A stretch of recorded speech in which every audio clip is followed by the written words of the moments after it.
video production, and we have discussed some basic, necessities to make a video film. To do a recap of where we started from, we have discussed the basic necessities to make a video film. Of course, when we say video film, we know what we are referring to stories told with the video system. We have discussed how to plan and execute a video film project, especially as indie filmmakers and as students too. We have discussed types of basic shots that should enable you interpret your story. Remember, everything we discussed in this class is based on your script, housing your story. Is based on the story that led to the script, and you want to interpret it to bring it to life. And we have discussed the concept of designing your film in terms of seeing it before you shoot. Good. Now, let's talk about some issues you have to deal with during principal photography, which is part of it is lighting. Let's talk about lighting today.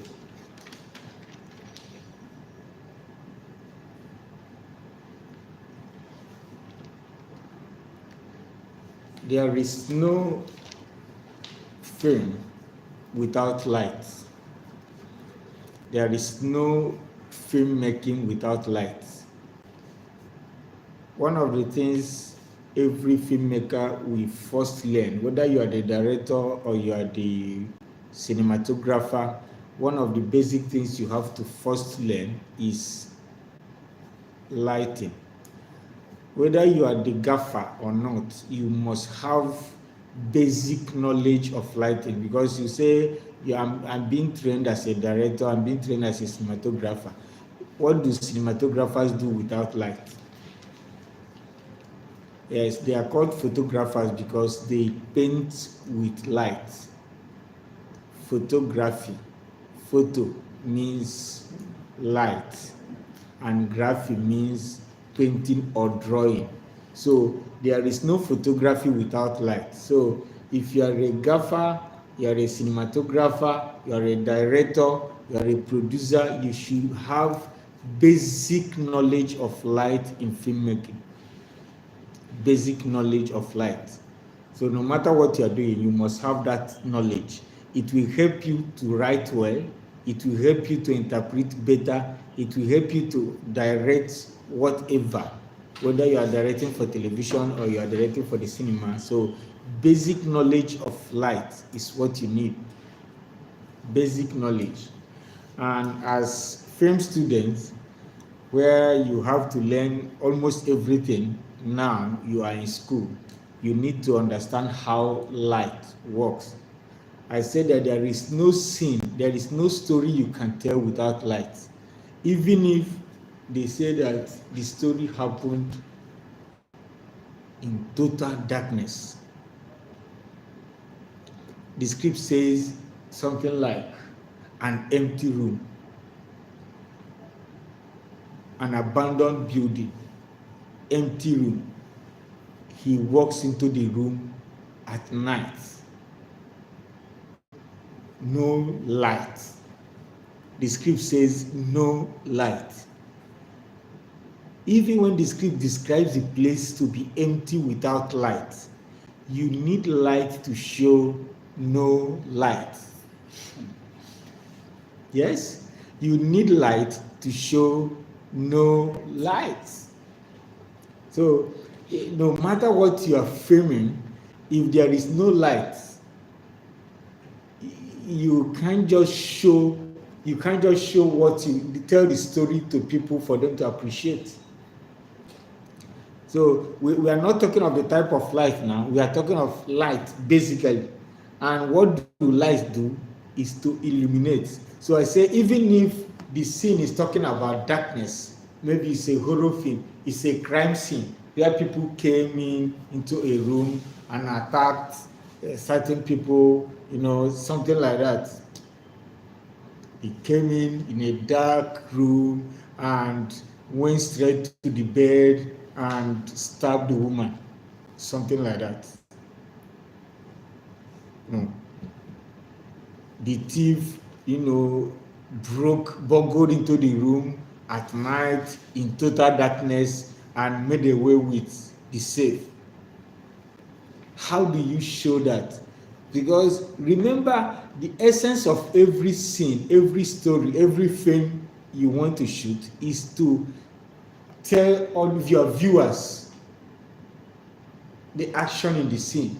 So if there is no light, what happens?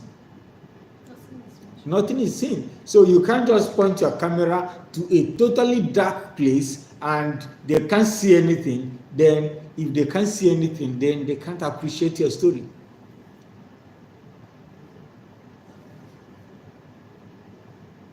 So that's why I say even a scene that is described to be shot in darkness, you need light to light darkness. It doesn't make sense, right? That you need light to light darkness. So, number one thing, basically, what do we need light for? What is the basic function of light? Is to do what? Illuminate. To illuminate. To illuminate. And what does it mean to illuminate? To brighten. To brighten a place. Before we start talking about other functions of light, the basic thing you need light for is to illuminate the environment, to illuminate the actor, to illuminate the actress, to illuminate the set, the locale. You need light.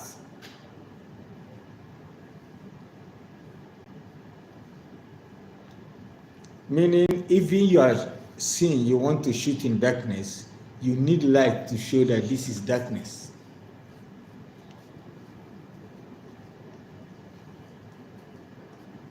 Remember, the rule in filmmaking is show it. How do I show you if there is no light? How do I show you that this book is here? How do I show you I'm writing on a book when there is total darkness? How do I show you that I'm even seated here without light? If you come in here and the script say, okay, there is total darkness, but you can hear the voice of a teacher, a lecturer teaching, no problem. So you can just point camera to a total darkness and you don't see anybody, you walk in, you don't see anybody, but you can hear the voice, no problem. But if there must be action, if there must be, action seen, for people to appreciate it, for viewers to appreciate it, then you need light. You need light. So the first function of light is to illuminate.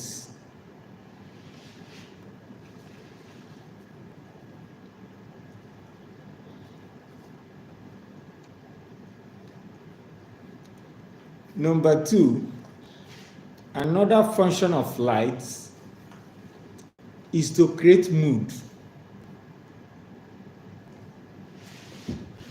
Is to create mood.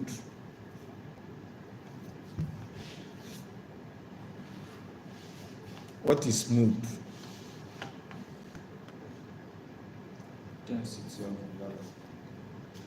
Mood. Speak up, Atmosphere. Atmosphere. It is the light you put in the atmosphere that helps you to create the mood. So what is the mood? Yeah, atmosphere, so yes, it's related, good. Can you say a character?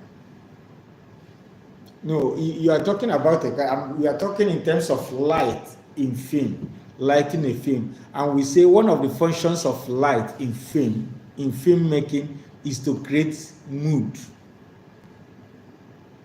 Now, when you said atmosphere, yes, you are somehow closer, partially closer to it.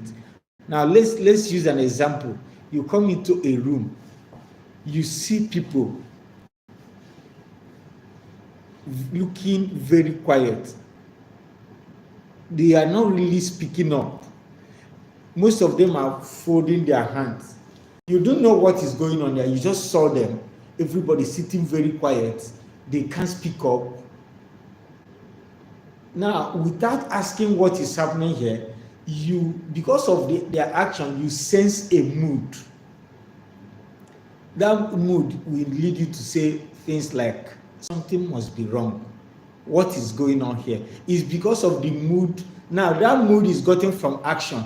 Now, the same mood you derive from the action in that scene in a film could be gotten from light, the way you light it. For example, somebody just died and it's evening. A man just died, right? And the wife has been crying maybe from afternoon till 7, 8, and some visitors are there with her in a film. How do you light this evening scene to show the mood of death, mourning? Somebody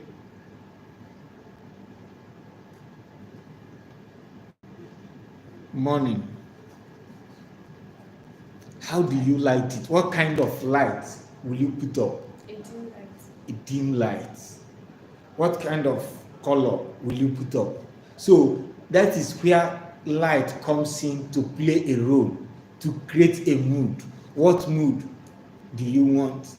Meaning you can use light to create a mood that we are all happy. Hip, hip, hip, hurrah, birthday. Oh, daddy just came back from the States, back to Africa. Hip, hip, everybody's celebrating. So you can use light to create the mood of celebration. You can use light to create the mood of mourning. You can use light to create different mood.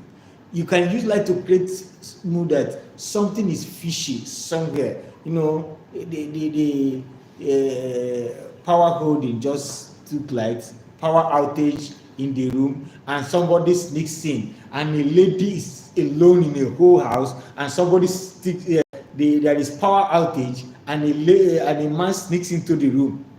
Now, because there is power outage and a man sneaks in, there is fear. How do I use light to create fear? Because the lady can't see everywhere bright, but she can see in the dark that somebody is hiding and making some movement, trying to attack her. Right? So how do you light it? Remember, you are either the gaffer, the light man, or you are the cinematographer, or you are the director. You must have a picture of what you want. As the director, you must have a picture of how you want the scene to be. It's not every scene. You just say, make it bright. Make it bright. They are not seeing people, they are make it bright. What you are targeting is to interpret that particular scene. Remember, our focus is on the script, on the story, on the scene, on the beats. Right? Our focus is on the beats or on that particular scene. You are not just lighting for every scene. You say every scene must be the same. No. For this particular scene, how should it be? So we use light to illuminate the environment. Then another function of light is to create mood. Is to create mood.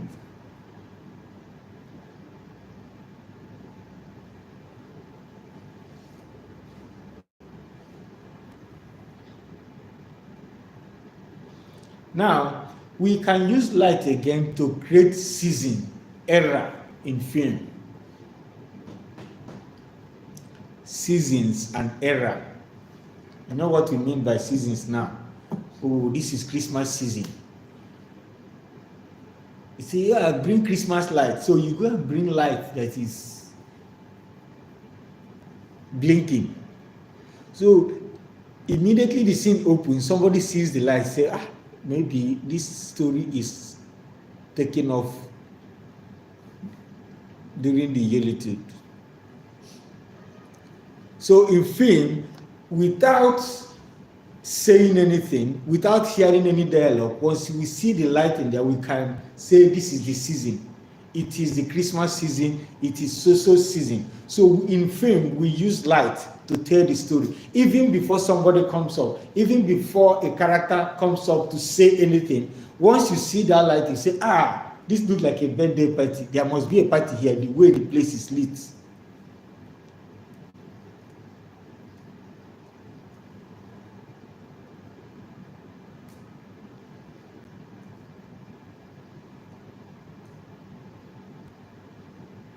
The way the place is lit, there must be a party. So you see how the same way we use set design to speak to our audience, to our viewers, even before the film starts, even before they see the action that's to take place in the film. That is the same way we use light to communicate to our viewers.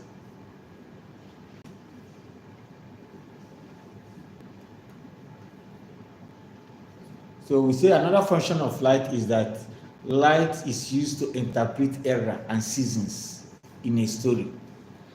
Light is used to interpret era and seasons in what? In a story, in a scene. So you give us direction.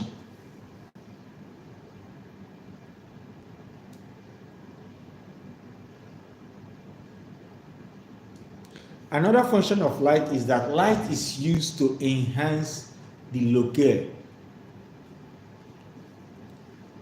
Light is used to enhance what? In film production, yes, the same designer might have designed the scene, but you discover that once light is put up on that set, there is an enhancement. It enhances it. Maybe the colors begin to pop up, right? So the light comes up now to enhance the visibility, to enhance the intention of the director concerning that scene. For example, you want to shoot a love scene, and the couple, the man must have prepared the place for his lady. And after decorating the whole place, set design, they come and decorate everything, you begin to look for the appropriate light.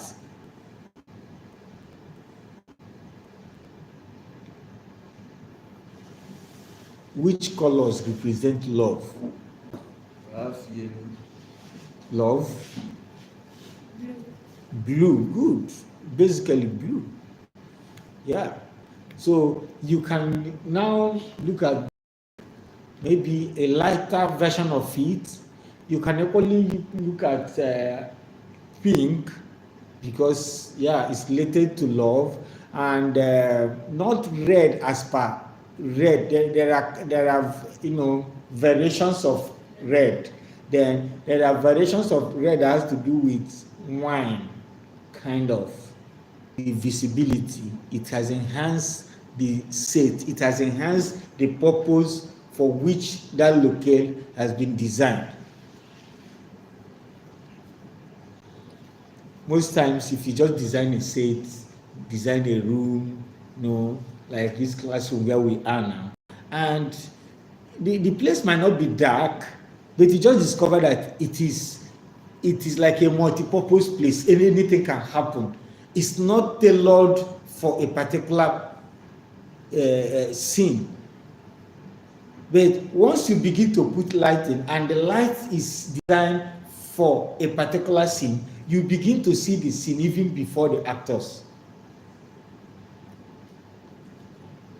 Another function of light is that light energizes the performer. Do you know that the same way costume energizes a performer, light energizes the performer?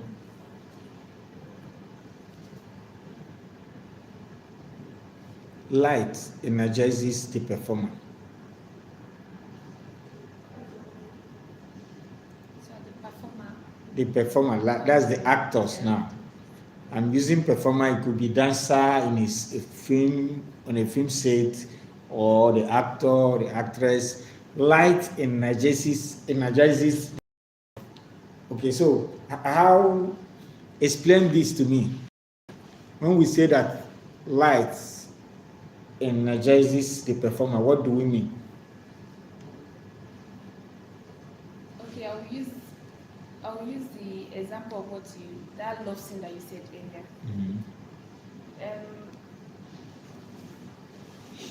Definitely, it's the lady that will be there for the man to propose. Mm-hmm. So, and we know ladies, we love colorful things. Yes. So, and that light, in the moment she step in, for instance, again in some clips that we do watch online, Okay. you see that maybe anytime the lady walks in, Mm-hmm. the light will change.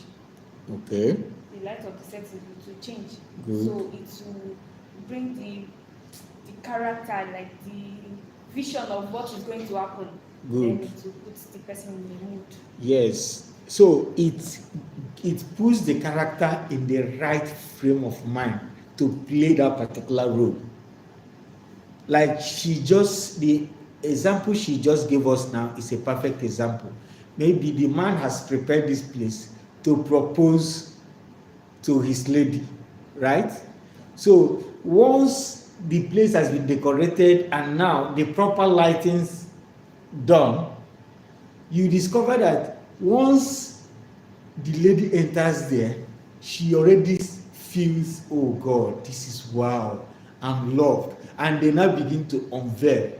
Sometimes light is, every other light is dimmed, and the colors begin to pop up. They now reveal, will you marry me? Kind of thing. Now, because of the lighting of the place, how they reveal it, come and see, they use light to write, will you marry me? Wow. The lighting alone begin to put her in the mood to play that role and deliver well. So that's what we mean by it enhances the actor, it enhances the performer, it enhances the dancer, whoever that is playing that role. The right lighting at the proper time, at the proper set, will enhance the performance of the actor.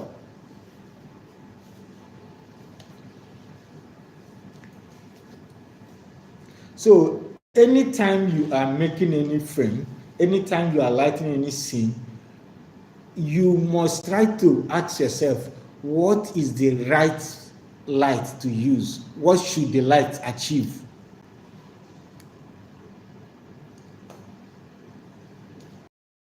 What is the light to use and what should that light achieve? In fact, what should the light achieve should be your first interest. What do I want to achieve as a filmmaker in this scene? Remember the last thing we treated, seeing your film before you shoot. You have already seen this scene. When you were designing it, what is your design? Remember, design has to do with colors, right? Good. And other elements. Now, if you ask, what do I want to achieve? How do I want this scene to go? That question alone will lead you. Even if you don't know the particular light to use, you tell your cinematographer, I want it this way. See how I want it to look. Assuming you are the director, I just want it this kind of look. I want it to look like the moon in an evening, and grandpa is telling stories to his grandchildren gathered around him, and the moon is shining. That's what I want to have. So that's such feeling.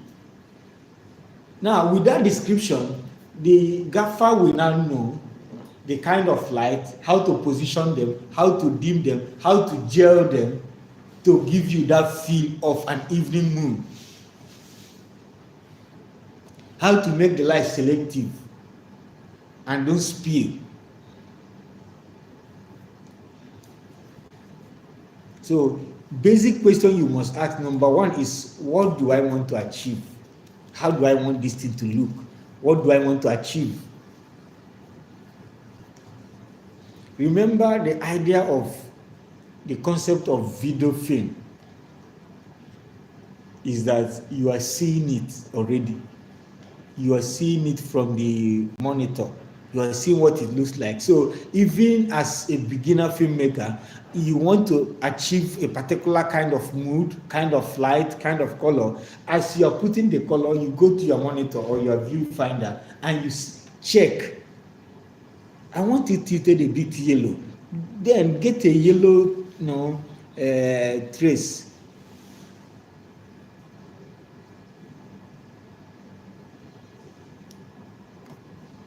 Put it on the light. Does it give you what you want? Can you change the feel? Go get what you want. It is practical. You can see it. If the light is spilling, can you close the barn doors so that the light will concentrate, focus on your subject? Because you don't want it to spill to the entire room. Though the camera will capture the entire room, but you just want that selective lighting.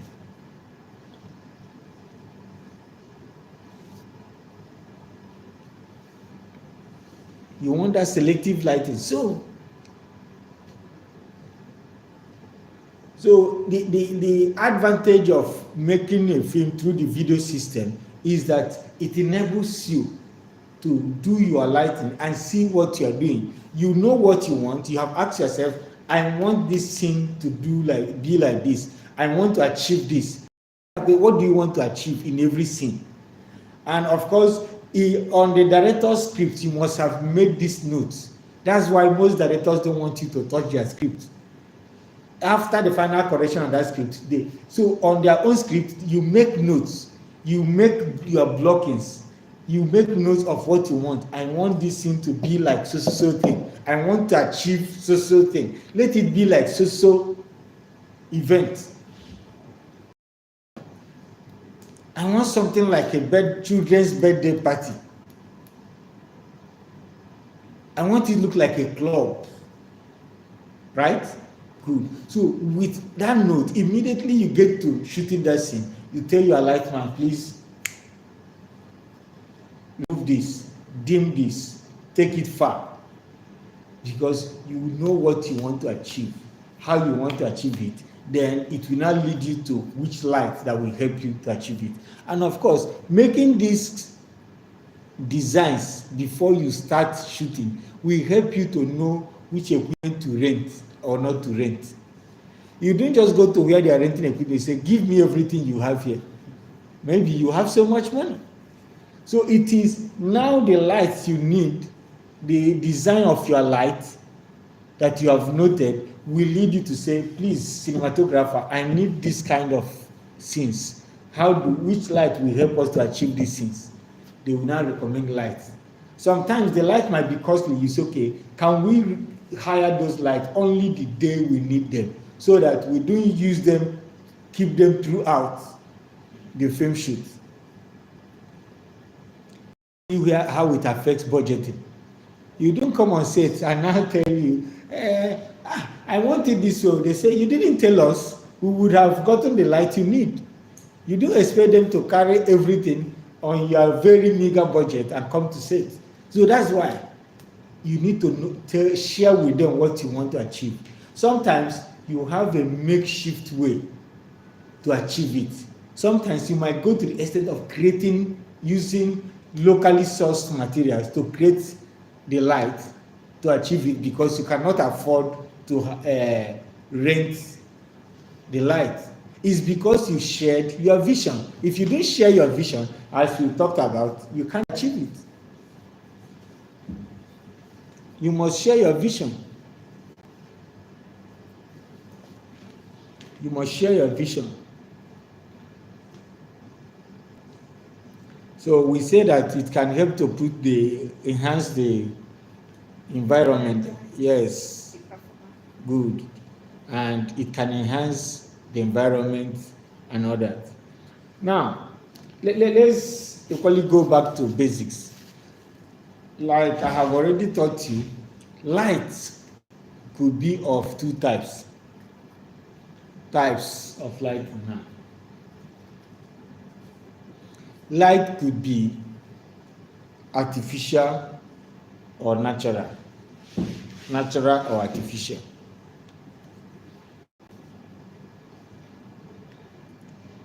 Lighting in film could be natural or what? Artificial. Artificial. So mention the natural light, source of light. We have some. We have Mm-hmm. We have thunder strike. Thunder, okay. Natural thunder. So yes, maybe what you want to shoot, you need, when thunder is striking, you need to wait for the thunder to strike. Yes, it's lightning. I agree with you. But the problem will be on the usage. How long you will wait, or you will use your spiritual power to invoke thunder. You say, oh yeah, if I say action now, I will now invoke thunder to strike. We say yes, and the thunder must strike with lightning. You know, thunder is different from lightning. It's just that yes, when thunder strikes, we hear it. Then the lightning will flash. They move together. It's like in film, light and sound. You can be hearing something you are not seeing, and you can be seeing you don't hear, no sound. Right? Okay. So which other source is natural? Natural source of lighting. Okay. Artificial. Mention sources of artificial lighting. Lantern. Yeah, lanterns. Yeah, lantern. Which lantern? Is it kerosene lantern? All of them. All of them. They are sources of artificial lighting. It could be battery powers lantern. All these are rechargeable. They are sources of artificial lighting. All of them. Yeah. The electricity and the bulbs in your house, they are artificial source of light. Because they are man-made. That's why we call them artificial. They are man-made. Even bonfire. You know what is called bonfire? Yes, sir. Yes, when you gather wood, gather everything and light it at night. Some things you might need to make that kind of firewood and set up a fire. Now you shoot with that source of fire, because people will gather around that fire. They might be dancing, they might be telling stories, they might be roasting corn and eating. Then you film with that source of light. Then it is artificial. and this one that soldiers used to use Uh-huh. inside jerry can. Yes, put inside the can. You see, they can at night. You see police checkpoints. Police checkpoint will mount roadblocks. They put oil, engine oil, in a container and put some pieces of wood there, and it will burn for a long time. So anything that is made, any source that is made by man in filmmaking is artificial. Good. Now, let's look at the advantages of each of these. Of course, I know that I will not waste time. The advantages of using natural and artificial sources of light.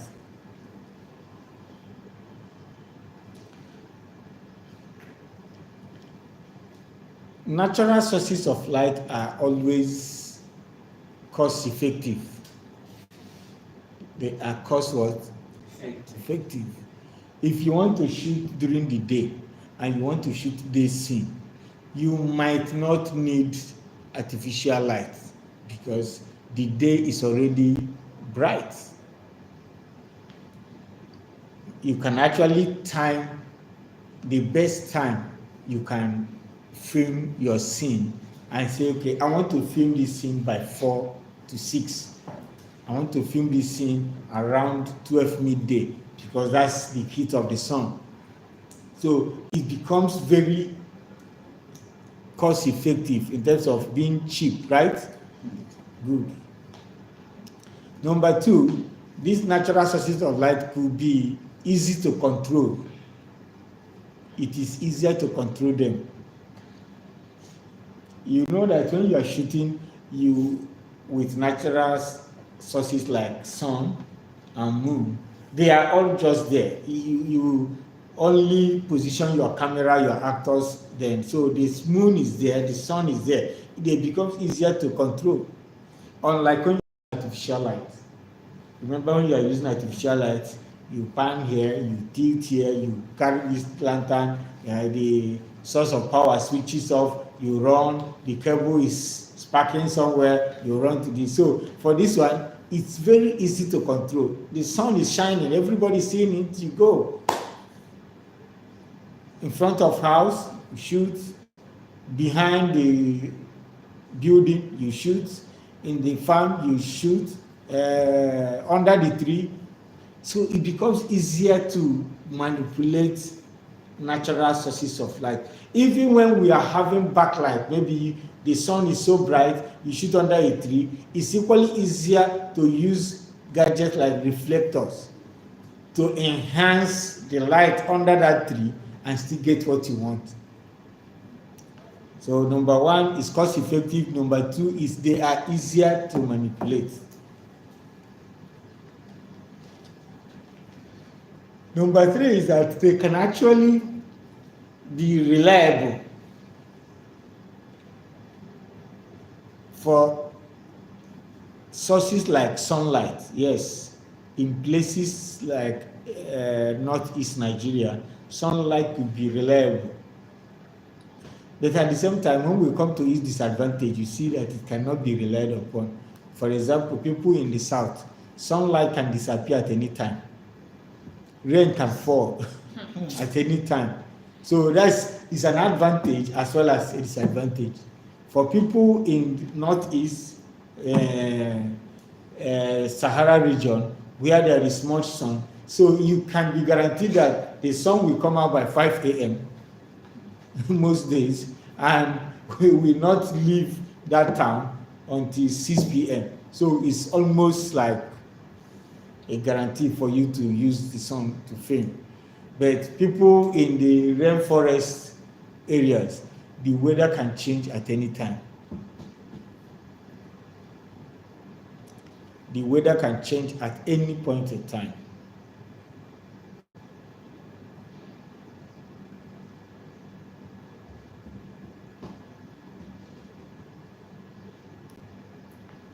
Okay, so let's look at the disadvantage.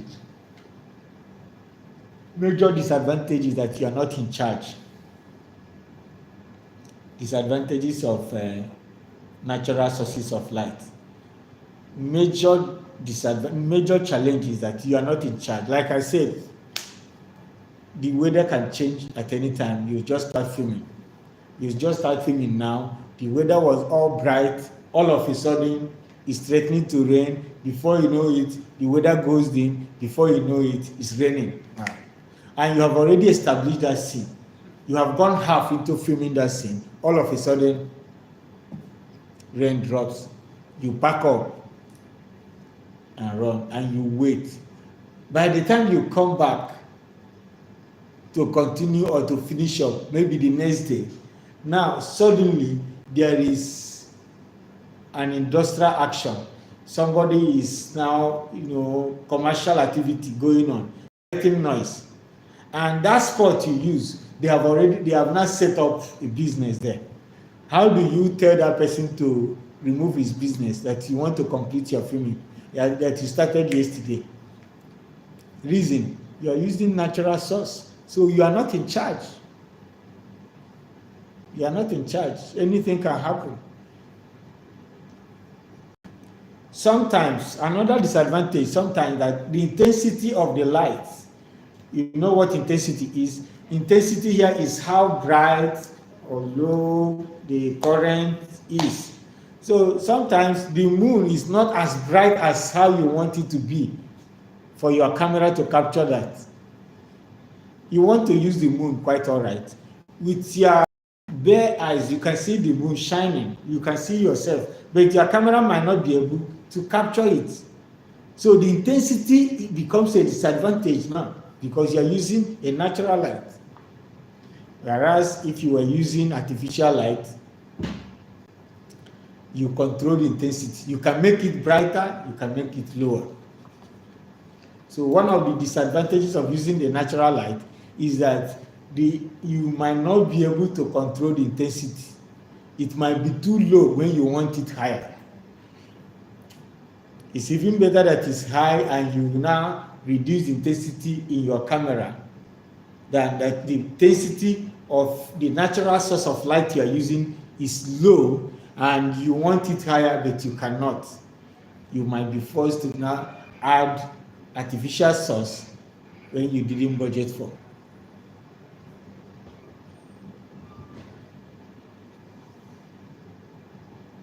Sir, Yes. which one is better, artificial or natural?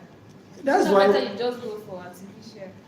That's why we are learning the pros and the cons. You learn everything. Cost effective is for the natural. You are not paying for it. It's a natural source, isn't it? The sun, yes.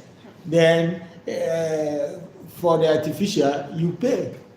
You have the money. If you have the money, you rent the light, you buy the light, or you fuel the gen, you rent the gen, power it, and they are there all the time you want to film. So you are in charge of your source of power. So we are looking at the disadvantages of using the natural source of power in filming, right? Yes. Good. So if you have the source of power and it's not as bright, the intensity is low, then it's as good as you don't have it. You have a lot of grain.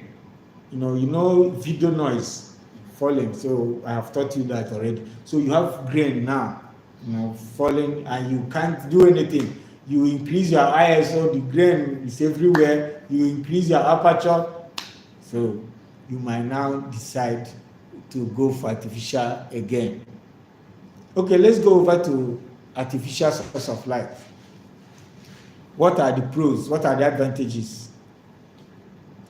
One of the advantages of using artificial source of light is that you are in charge of the source. You are in control.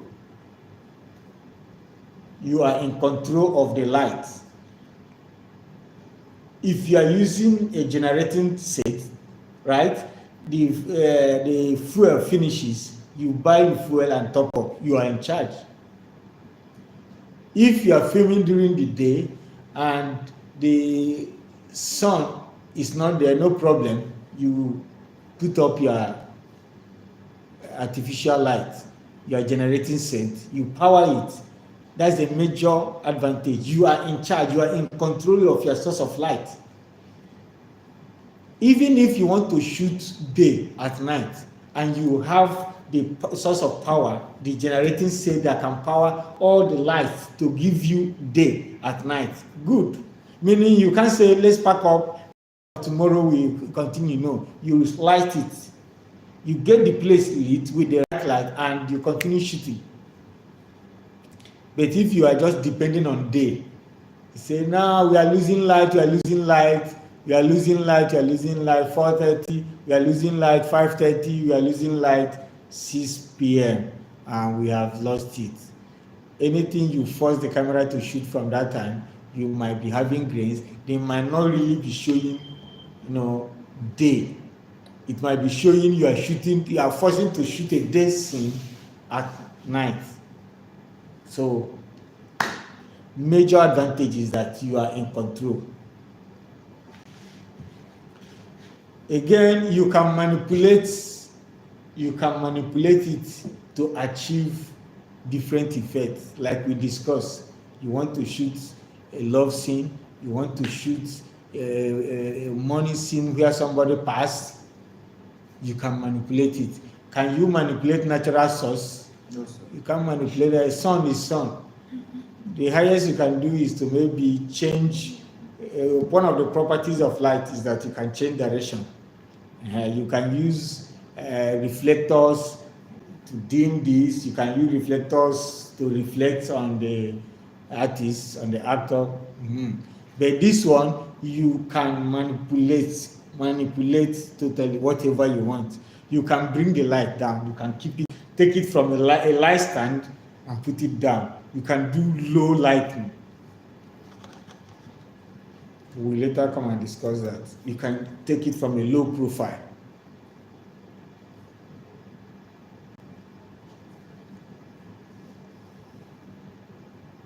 You can take it from a low profile.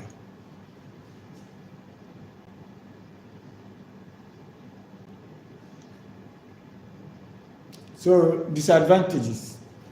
Number one, the major disadvantage is not cost effective. Lights cost a lot of money. Light costs a lot of money. You need money to either buy or rent lights. So unlike natural lighting that doesn't cost you anything, it's natural, it's free gift of nature. We all use it. For you to use artificial light, it will cost you some money depending on what you want. Number two, it might require technical know-how. Now we are learning about lights in film, right? Good. What if you didn't go to school or you didn't go to any film school, you have not come to any place to learn about it. You just want to start using light. You just rent light and use it. You don't know how to use it. When I started my film career, let me expose myself. I wanted to do silhouette. You know, after reading it, I have not really experimented on how to achieve a silhouette scene. So I hired a DOP that was working with me as the director, and he had experience. So he said the DOP, I didn't know whether he was a bit not too happy that evening. He said we should go and set up. When we finish setting up, we come and call him. Now, theoretically, to achieve a silhouette, we say that it is when the subject is standing in front of the light, right? Yes. Good.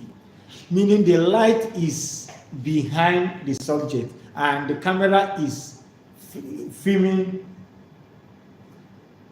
the light facing the camera. Now, if you use this description now to go to try to achieve silhouette, you will not be happy with the result you will get. You know why? If you have lanterns, all of them pointing to the camera, to the extent that there is no separation now between the subject, that's the character you are shooting, and that light.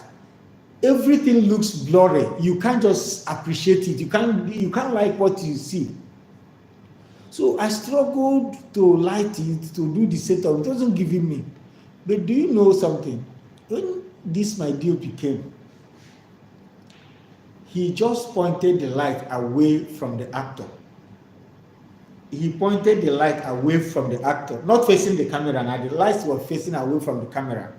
And the actor, you can see the light shining on a wall from both ends. There is space here, the light coming here, coming here. Now, the actor just passed. The light is not on the actor. Neither was the light facing the camera directly, but all of them were facing away. So the background now was lit, while the actor was now totally in darkness. So the actor just passed. I now saw that good.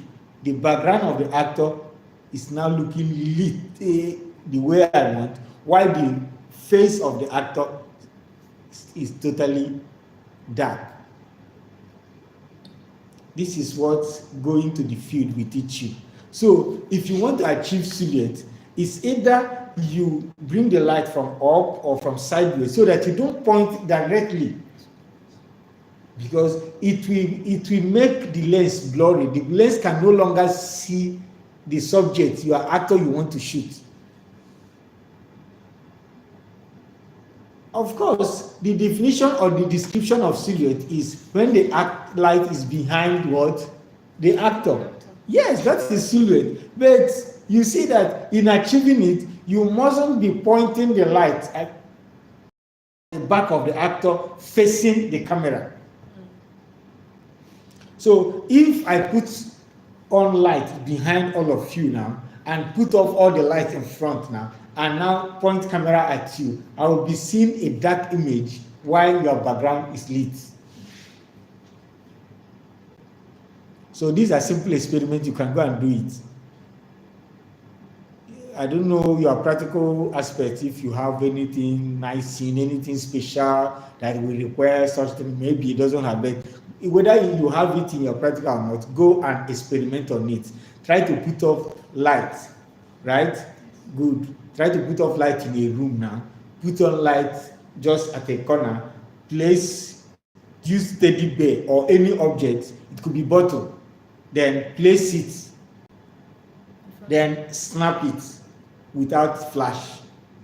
Then turn the light towards your camera, towards the bottle, and you're facing your camera. Snap it and compare the two, the one that will give you silhouette. Because this silhouette is that you need your subject, you need the actor, you need the image you're recording to be dark, while the background is what? Lit. So you just want to see figures. Maybe it's a nice scene. You want to show that people are moving in darkness, right? You want to do a ghost effect. You just want the act. You don't want to see the face. The face should not be recognized. All you want to see is that your subjects are moving. So you can use a bottle as your actor, as your subject. Put a bottle or any object, put it in front. Then you can gather your police phones and use it to light behind. Then snap this. You will see the effect. Then use those phones as your source of light facing your camera. Try to snap it. You will see the difference. You will understand what I just explained now.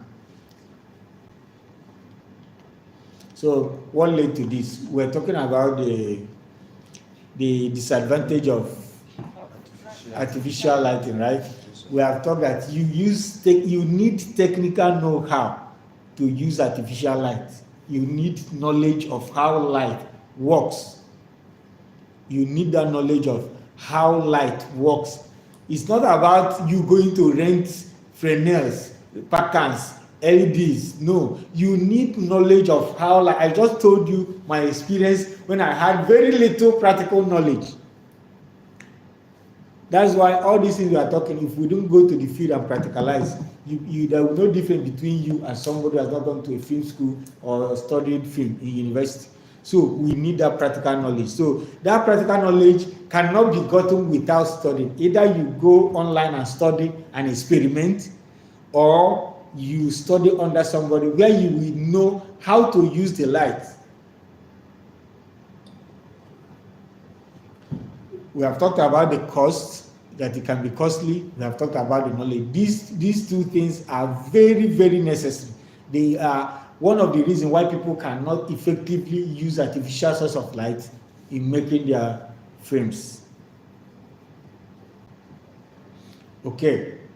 Now, let's discuss dimensions of light. I know I have taught you before, but I will still discuss it in this course again. For the purpose of this course, let's refreshing your mind about dimensions of light. Now, anytime you go out during the day in an open environment, the sun is shining, right? Good. You just discover that everywhere is bright. It's nature, But if you observe early hours of the day when the sun is rising and late hours of the day when the sun is setting, right? You discover that the sun is always rising from somewhere. No matter where you live, there must be a direction that the sun is rising, either from your left, and the sun will go, if you remain at home throughout that day, the sun will go until the sun is now just over your head, and then the sun will set. Now, what nature has just programmed is that the sun moves. As laymen, we are not geographers now. The sun moves to give us light, and depending on where the sun is, it will determine where our shadow will be. If the sun is rising from your right, you discover that your shadow is towards your left, down. If the sun rises to your head by 12 midday, if you look for your shadow, you see your shadow under you, right? Yes, sir. Yes. The shadow is almost not there. Almost not there because it's under you. But in the evening, when the sun begins to set, you now discover that both the intensity of that light is going down, and the shadow that was to your left has now come to your what? Right. Assuming you just stood at a place from morning till night. Right? Good. Now, this could be used to exemplify one-dimensional lighting. I'm teaching you dimensions of light. If you go indoor, you can experiment what the sun used to do by asking your friend to point your source of light, either a lantern or a torch or something, from your right. Later I say take it up. Later I say take it to your head. Later I take it right. Then bring it down. That is what one-dimensional source of light looks like. If you have just one point light and you put it in front of you, you discover it will cast shadow. Right? Yes. Good. As beginner filmmakers, one of the challenges you might have in lighting is that when you have only one source of light, you discover that anytime you are shooting, anytime you are filming, you have the light illuminating your actors or your character. The light will always cast shadow, especially indoors, unless you are shooting outdoor. Now, that is when you are using one point of light, one dimension, just one point light. Shadow is there, meaning somebody can see that your source of light is coming from the front of the actors, and there is no other source coming from behind or their side. Now, that takes us to two-dimensional source. In two-dimensional source, you discover that you have here. Where is my pen? It's not here. I didn't come with it. Okay, yeah, I didn't come with it. If you have a character here, remember in one dimension you have the character is facing you, right? Assuming that the character now facing you. There is one point light coming, and now you have two dimensions, meaning two lights are coming from different places. The first one you had earlier is called the key light. I'm teaching you two dimensions now. The first one you had that was throwing shadow behind the actor is called a key light. Now you have a second light. The second light now will become what? Fill. You fill up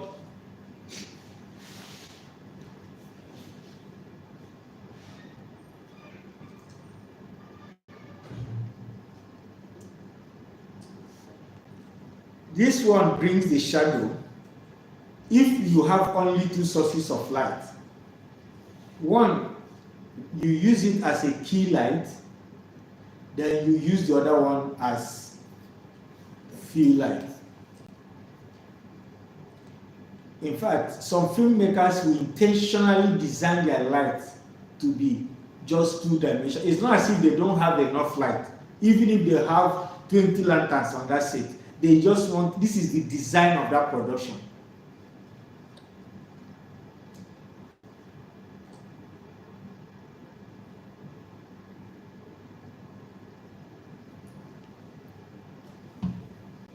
So you have the key light, the key light,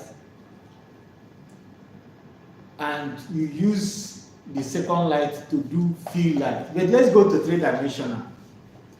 In three-dimensional, that means you have enough light, three lanterns, three sources now. You have the fill light, You have the backlight and you have the fill light. You have the key light, you have the backlight, and you have the what? Good. Now, let's discuss what these three will do where we have three-dimensional lighting. That's what you are practicing on that set. You have the key light. What does the key light do? Basic illumination, which most times will cast shadow. Basic illumination, most times coming from the front. Now, the backlight, unlike in two-dimensional where you are using the second light to kill shadow, the second light now, which is the backlight, is meant to separate your subject from the background.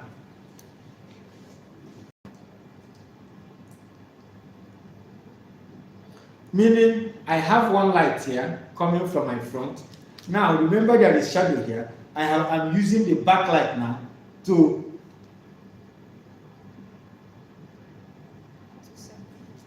separate me, because this frontal light, this key light, has generated shadows here, and it's now trying to blend me and this background.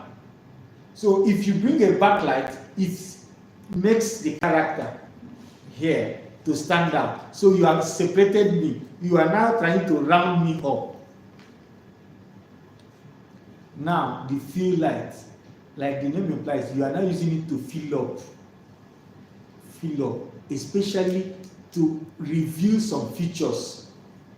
To fill up, there are places to fill up. Okay, you have your key light, you have your backlight. Now there are places that needs filling. You fill it. Now let me correct something.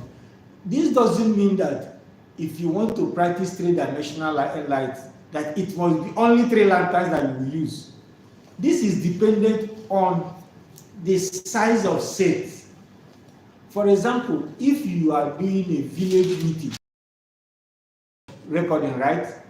Yes, and the characters are many. You know that one lantern you are using as key light is not enough. Imagine you have up to, let's say, 50 people that's wide, and you are using one Fresnel as key light.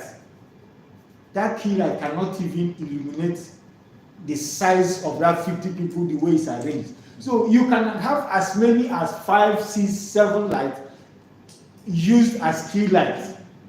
So when we say three-dimension, you say it's only 3 lights. No, it doesn't mean it's only 3 lights. You use as much as you need according to the size of the set.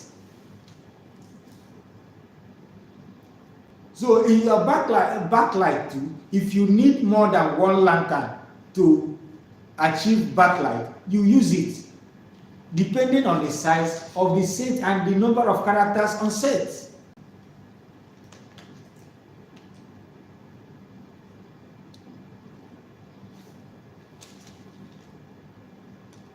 Sometimes you discover that you use your key light, go to backlight, then you don't need anything. If you are okay, that's why it is a video system. You are seeing what you are lighting. As you are lighting it, you can see it.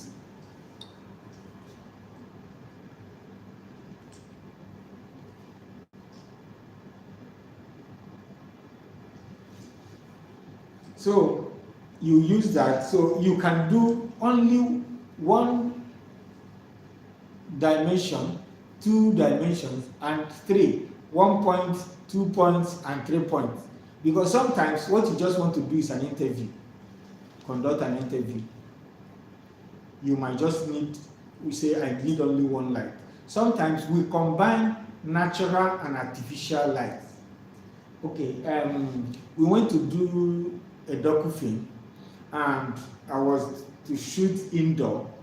Now there is a window. What did I do? I placed the man in front of the window. I just place the man by the window, so rather, and now put on my key light. So what I was doing is to use that as backlight. So when it was as if the backlight was more in intensity than my own light, I traced it down by closing down the window slightly, then increased my key light. So though you can see the window, see everything, you can as well see the character separated from that window. So in that case, how many dimensional light am I using? Two. So now we can combine artificial lighting with what? Natural light. One of the short films we were making, there was a scene we shot. I had my lights, then I saw window lights. It's okay. Now let this window light be the key lighting. Then I now on 1 point light. Then the room, especially the corner where I'm recording, is lit, creating a balance. That's all I needed. So as indie filmmakers or as students in training, always discover how you can manage both natural and artificial, because it is cost effective, it's easier, and it is a way of expressing your creativity in filmmaking where it is conducive for you. I didn't say you should say we must use natural and artificial. No, it is cost effective that you can open up a window slightly, then add up with the light you have, you can make it. But if you have your 3 points lighting, you can burn it and close up the windows, just raise the blind and have a feel of what you want to achieve, depending on what you want to achieve. So in the next class, we will be looking at profile lighting and special effect lighting. We'll be looking at profile, how you can use light to interpret scenes, both special effects and all that.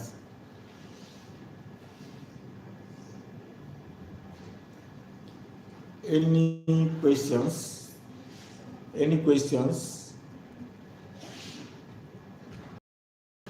Any questions?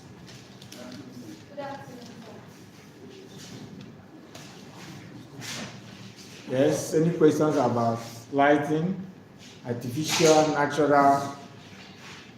So remind me in the next class, when we look at profiles, we will look at lighting the actor and lighting the space. Yes, we'll look at them in the next class, where we concentrate on lighting the actor and where we concentrate on lighting the space. So in our next class, we discuss profile lighting, special effect lighting, and then lighting the actor and lighting the space. Sometimes people just light the space, that's their target. Then there are times where you now focus on the actor. Okay? In the absence of any question, we have come to the end of the class. If you are online, if you have a question, you drop it. We will provide the answer later or in the next class.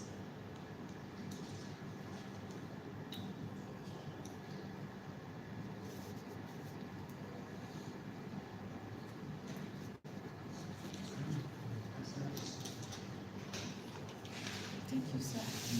Thank you, sir. Please.